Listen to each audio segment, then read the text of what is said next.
Hi everyone, Adam here. I want to talk to you for a little bit about the informational presentation plan that you're going to be creating this week and probably weekend and maybe into Monday night. But just want to give you a little bit of word of clarification on it in video format so that you can go back to it later if you have any questions. So we are here on the week 4 lesson, which is actually should be week 5 lesson tab. Hopefully you're doing the readings chapters 5 and 6. Call your attention down here to assignments. This is the informational presentation plan due Monday, February the 16th. Remember that your presentation plans are always due the Monday before the next presentation cycle. So they kind of sneak up on us a little bit in that way. So whenever you click on it, pretty simple here. This is an assignment page. You've seen these before. And you need to download the template and complete the informational template. Here's one I prepared earlier, like a cooking show. Now here's the thing about an informational presentation. You can think of it like a lecture or a classroom sort of style talk or a workshop if you've gone to those before, like at a professional conference. For most of you, this will be the most comfortable talk that you will do this semester because it's so familiar to you. But when you're completing your plan, I just kind of want you to remember to keep some things in mind.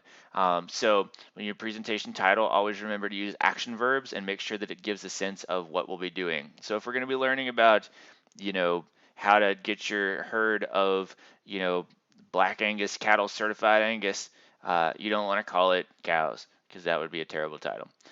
Your objectives, remember, are supposed to be written in terms of what the audience is going to learn or be able to do.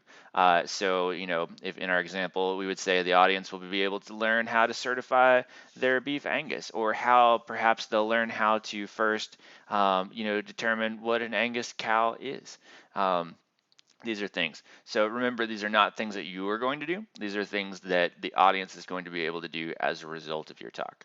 Now, audience analysis, this is a new one for this template. And this is, remember, we learned how to think about some factors that affect how people learn in our last lesson on the 8 primary identities. And hopefully you remember some of them were like religion, socioeconomic status, race and ethnicity, those kinds of things.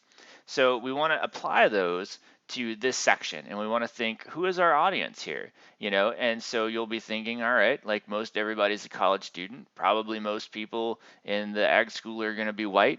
What kind of background do they have? What is their socioeconomic status? How many of them are there? What knowledge level do they have about the topic? And so you need to write all this out and just show us that you're thinking about the group of people that you're going to be presenting to. Hopefully that makes sense to everybody. Look at us applying the things we learned in lecture. So visuals, equipment, supplies, and references. These are pretty straightforward. What are your visuals going to be? Perhaps you'll have a handout, perhaps you'll have a flip chart, perhaps you have PowerPoint, whatever it is, tell us. If you have any supplies or equipment like props, your computer and projector, let us know. And then remember, references should be written in APA. I know that a lot of you are like, references, I don't need those. Yes, you do. All right, remember your opening should grab the audience's attention. Your best opening is not your name. Your name is not interesting. This is the thing. Like if you come out and you're like, hi, my name's Adam and I'm going to talk to you about X, Y, and Z, like you've already lost their interest.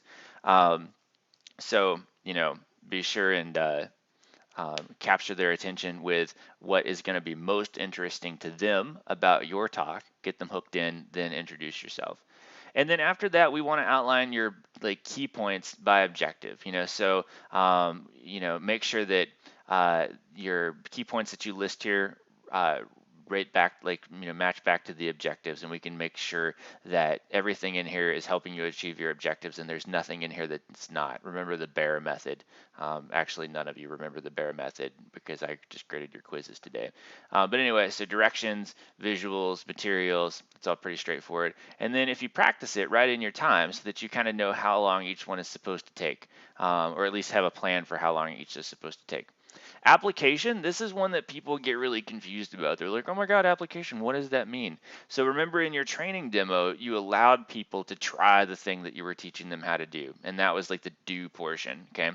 And an informational talk or like a workshop, classroom style talk, we call it application. So we want to say, in our 8 to 10 minutes that we have, we need to give the audience an opportunity to apply the thing that you're trying to teach them.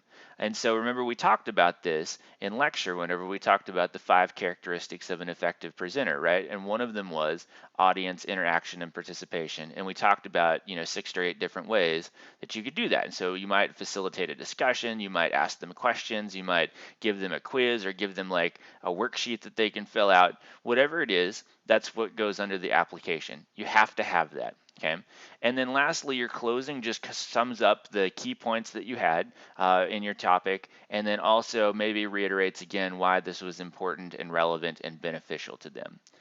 So do this, do a good job with it. We want to give you all good scores this time, and we want for you all to have really good informational talks, because I really do think is this the one that you'll probably use the most in life, and probably again the one that will be most natural for you. All right, thanks for listening.